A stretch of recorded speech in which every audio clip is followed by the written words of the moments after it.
Everyone, today I want to show you how to download and install Lightroom on PC for free. For this, we want to open Google Chrome. Once Google Chrome is open in front of you, here we will search in a search for download BlueStack. After writing BlueStack, just hit the enter button and a new tab will be open in front of you.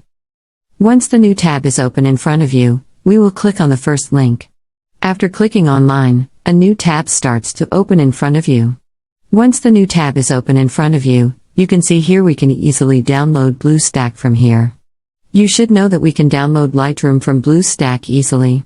Just click on that button and BlueStack will start downloading. Once it's downloaded, then open it.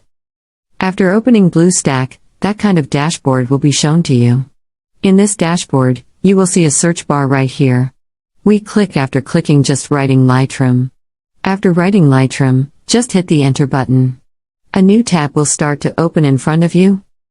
Once the new tab is open in front of you, hey, you can see that it's Lightroom Adobe. You can easily download it from here. That's all, the way to download and install Lightroom on PC for free. Thank you for watching this video. If you want to watch more videos like this, please subscribe to this channel, and don't forget to like it.